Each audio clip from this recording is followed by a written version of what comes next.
A lua baixa projetava sombras peculiares e iluminava a neblina que lentamente se movimentava pela estreita vereda.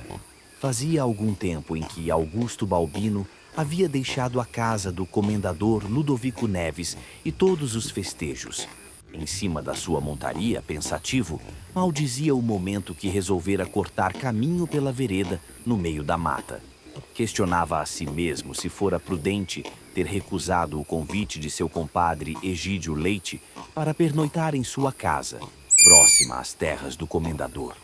Ao mesmo tempo, começou a se lembrar das histórias e lendas do lugar compartilhadas mais cedo naquela noite, com destaque especial para a lenda da misteriosa fera da mata.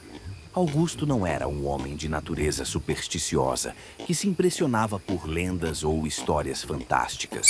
Ao contrário, era um homem em sintonia com a modernidade de sua época, sem contar que era membro do Partido Republicano Mineiro. Desde mais jovem, ainda como estudante no liceu, seu caráter racional e científico foi refinado pela doutrina positivista de seu homônimo, lá da velha Europa, o filósofo francês Auguste Comte. No entanto, tinha imenso deleite em ouvir aqueles causos contados nas rodas de conversa em frente à grande fogueira armada perto da casa de fazenda, como já era de praxe nesses eventos, não pelas histórias propriamente, mas pela tensão estampada nos rostos dos ouvintes atentos, inclusive a de seu compadre, este sim, tipo bastante supersticioso e que carregava dentro de si os temores ancestrais. Cada palavra dita pelos contadores, cada gesto, as imaginações agitadas pelas descrições vívidas da temerosa fera não lhe escapavam. Augusto se divertia com tudo aquilo, e agora ele estava se aproximando do mesmo lugar onde muitas das cenas dos causos haviam ocorrido. Mas por instinto de precaução, de prudência, e não por temor das lendas, e sim por causa das famigeradas tocaias, além de que ali também havia o perigo de onças.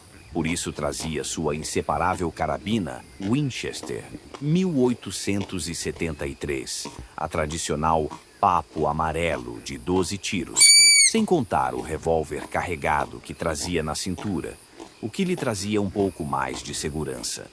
Continuou a percorrer a vereda no mesmo ritmo lento que havia saído da fazenda do comendador Ludovico Neves. De repente, seu cavalo começou a ficar inquieto, pressentindo o perigo que viria em seguida. O que será? Pensou Augusto Balbino consigo mesmo.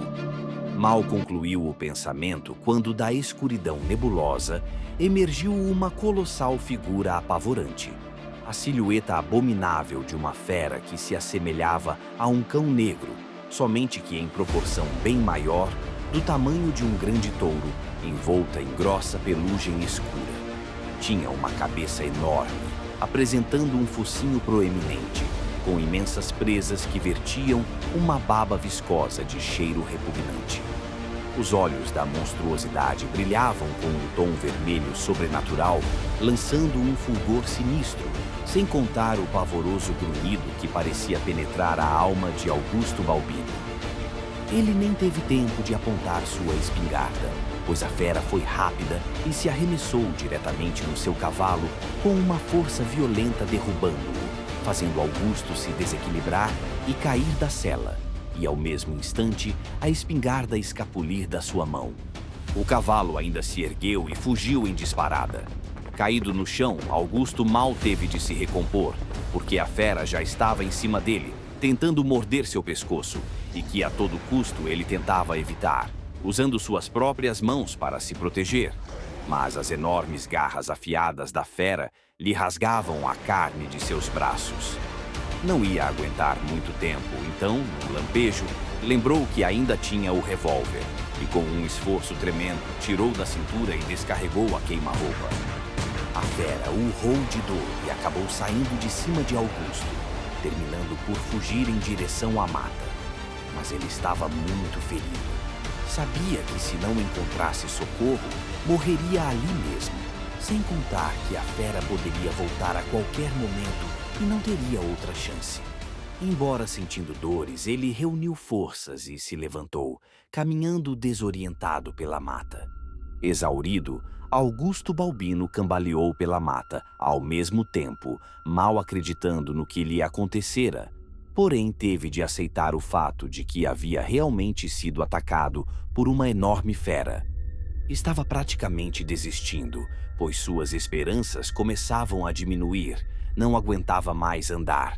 Mas, então, ele avistou uma luz fraca mais ao fundo, vinda da direção do que parecia ser uma pequena clareira no meio da mata. Quando se aproximou um pouco mais, viu que era uma casa. Então as esperanças lhes foram renovadas, e sentiu-se salvo. Então, reunindo suas últimas forças, cambaleou até a casa e, quando já bem próximo, jogou todo o peso de seu corpo sobre a porta de entrada, que abriu. Augusto Balbino caiu e, com a vista turva, vislumbrou uma figura embaçada. Ele, com uma voz fraca e sussurrante, suplicou: "Por favor, ajude-me." Em seguida, a escuridão o envolveu. Um clarão de luz começou a adquirir forma, intensidade. Um rosto retorcido que parecia se dissolver, alterar-se, transformando-se nas nítidas feições de uma mulher. "Onde estou? Quem é você?" perguntou Augusto, percebendo que estava em cima de uma cama, num quarto. Então a mulher, olhando fixamente para ele, disse: "Se aquiete, seu moço. Você ficou desacordado por quase um dia. Cuidei de seus ferimentos e com a mesinha que lhe dei ficará bom. Mas tem precisão de repousar alguns dias na cama até o moço se aprumar. Me chamo Augusto Balbino. Fui atacado na mata e..." Antes que Augusto concluísse, a mulher disse: "Meu nome é Rita. O moço deve ter sido atacado por alguma onça faminta. Por aqui tem aos montes e são muito perigosas nesta fase da lua. Você teve muita sorte." "Não, dona. O que me atacou não foi onça, não. Era um bicho muito diferente. E por que vive sozinha neste lugar perigoso?" Enquanto Augusto esperava uma resposta, notou o quanto aquela mulher era bela. "Faz muitos anos." A mulher, chamada Rita, começou a contar. Meu esposo contraiu uma estranha doença que nos obrigou a sair do nosso vilarejo e a viver longe das outras pessoas. Por isso viemos para esta mata, construímos essa casa e passamos a morar aqui. Mas... Rita fez uma breve pausa. Ele não suportou o isolamento. Ficou o giro da cabeça. Deu cabo da própria vida. Depois que enterrei meu esposo e fiquei de luto durante um mês, resolvi voltar para o vilarejo. Mas o povo, com medo de que eu também tivesse doente, me baniram de lá. Desde então, seu moço, tenho vivido aqui sozinha, apenas com meu filho e Deus. E o moço pode ficar sossegado porque a doença de meu finado esposo não era contagiosa. Você está seguro aqui.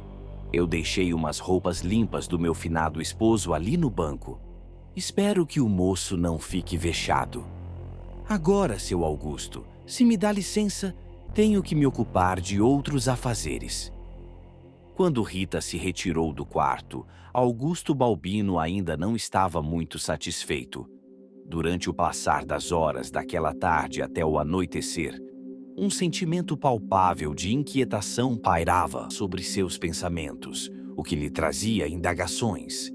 Rita era sem dúvida uma bela mulher, mas ao mesmo tempo estranha. Muito estranha. Aliás, tudo o que lhe acontecera desde a noite anterior, o ataque que sofrera da terrível besta, era deveras estranho. Considerava que toda a história da doença e mais o suicídio do esposo continha lacunas e muitos mistérios. Era algo que lhe incomodava bastante. Então, subitamente, ele ouviu o que parecia ser um grito. Ao se levantar e sair do quarto para investigar, ao abrir a porta do quarto, deparou-se com Rita. Volte já para a cama. Você ainda está muito fraco. Embora falasse calmamente, havia um tom autoritário e de severidade nas palavras de Rita. Mas ouvi um grito. O que houve? Nada. O moço não ouviu nada. Deve ter delirado. Volte para a cama e repouse. Vou comprar mantimentos. A essa hora da noite? Estranhou Augusto. Rita então disse: Moço, durante o dia o povo não me deixa entrar no vilarejo. Mas o dono do armazém é meu tio, e quando tenho precisão, ele me vende mantimentos às escondidas. À noite, quando todos já estão dormindo. Se aquiete, volto logo. Rita então saiu. Augusto ficou observando por uma pequena fresta da janela de tábuas do quarto onde estava, vendo ela segurando um lampião a querosene e um saco vazio enquanto caminhava até sumir nas profundezas da mata. Então, ao tentar novamente sair do quarto, descobriu que a porta estava fechada pelo lado de fora. Diabos! Ela trancou a porta. Praguejou Augusto em pensamento. Nesse mesmo instante, ele ouviu novamente outro grito, só que agora mais alto. Tem coisa errada aqui, sim, senhor. Preciso sair daqui. Agora, Augusto não tinha mais dúvidas. Em seguida, derrubou a porta do quarto com o peso do seu próprio corpo. Quando percorreu pela casa, ouviu novamente o mesmo grito que persistia em curtos intervalos. Então acendeu um outro lampião e começou a filtrar o eco dos gritos abafados e gemidos. Havia percebido que proviam abaixo do nível do assoalho da casa, indicando a existência de algum tipo de cômodo subterrâneo ou porão. Andando por uma área mais aos fundos da casa, acabou encontrando um pequeno galpão que guardava lenha e ferramentas. Nesse galpão, os olhos atentos de Augusto perceberam uma grossa esteira de taboas sobre o assoalho de madeira que parecia esconder a entrada para algum cômodo subterrâneo. Começou a descer com cuidado pela passagem de pedras, sempre iluminando o caminho com o lampião. Quem estará lá embaixo? Questionou-se Augusto. Quando ele desceu e começou a se aprofundar pelo porão escuro, rapidamente tapou o nariz ao sentir um fedor terrível. Era algo que exalava podridão e morte. Ao iluminar com a luz do lampião um dos cantos do porão, Augusto teve uma inesperada e macabra surpresa, exclamando com horror e asco: Meu Deus, são ossadas, cadáveres putrefatos, são vários, é horrível. Em seguida, Augusto ouviu um choro. Mas isso parece choro de criança. E se não bastasse toda aquela cena de pesadelo, quando Augusto apontou o lampião em outro canto, teve outra terrível surpresa. Uma espécie de jaula de ferro, e o que viu e ouviu dentro dessa mesma jaula foi abominável. Por favor, me tira daqui, antes que minha mãe volte. Ela é malvada e a judia de mim, suplicou aos prantos um menino sujo e maltrapilho. A jaula onde estava a pobre criança estava trancada por um cadeado com grossas correntes. Com o auxílio de uma barra de ferro encontrada no porão, Augusto não precisou de muito esforço para arrebentá-lo e tirar o menino da jaula. Enquanto o trazia pelo colo, a indignação e a revolta percorriam os pensamentos de Augusto Balbino. Rita, por trás de toda aquela imagem austera e de virtude, era um monstro. Como ela tinha coragem de fazer aquilo com o próprio filho? Pensou Augusto.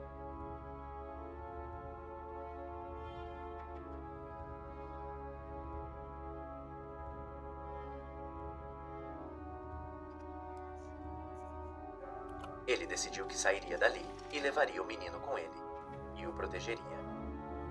Iria denunciar Rita e todos seus crimes às autoridades locais.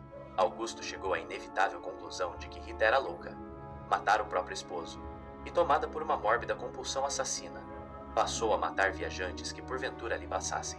As carcaças humanas apodrecidas escondidas no porão eram a prova inequívoca que confirmava sua teoria. Augusto, assim pensava, por quase pouco se tornaria outra vítima de Rita, se não tivesse dado ouvido às suas desconfianças. Mas nesse mesmo instante, olhando pela janela da sala, notou que Rita já estava retornando do vilarejo e concluiu que se ela o visse saindo com seu filho, certamente movida pela imprevisibilidade da sua loucura, iria impedi-los e talvez até matar seu filho. Augusto tinha de pensar em um plano, mas tinha de ser rápido porque Rita já estava prestes a se aproximar da porta e entrar na casa. Então, Augusto pegou uma acha de lenha e pediu para que o menino ficasse em silêncio no meio da sala, enquanto ele ficava esperando escondido no canto oposto da porta, aguardando Rita entrar. Assim que ela abriu a porta, ainda segurando o saco de mantimentos que trazia, deparou-se com seu filho e gritou surpresa: Meu filhinho! Nesse mesmo instante, Augusto a golpeou na nuca, com a acha de lenha que segurava. Rita perdeu os sentidos de imediato, pegou o menino e foi embora dali apressadamente. Segurando a sua mão, os dois correram pela mata. Venha, não tenha medo, disse Augusto procurando transmitir segurança ao menino. Mas, à medida que corriam, Augusto começou a sentir uma estranha mudança brusca, sensorial. A pele da mão do menino começou a ficar mais áspera, e pelos grossos abruptamente começaram a surgir e crescer. Augusto instintivamente largou-a sem entender o que estava acontecendo. Foi quando então, surpreso, estático, via diante de seus olhos incrédulos o filho de Rita se metamorfoseando rapidamente. Aquela criança, e sim, infeliz e inocente, mas amaldiçoada, uma vez mais se transformava num terrível e sanguinário lobisomem. O ataque da fera foi rápido e brutal, a mesma fera que o atacara 2 noites antes. Só que desta vez, Augusto não teve nenhuma chance. A lua cheia foi a única testemunha dessa terrível história, mais uma que passaria a fazer parte dos vários causos contados pelos moradores da região. Muitas eram as lendas sobre aquele lugar. Histórias tenebrosas a respeito de uma terrível fera que atacava a quem por ali passasse em noite de lua cheia. Mas Augusto Balbino era um homem que não acreditava em lendas, e isso foi o seu.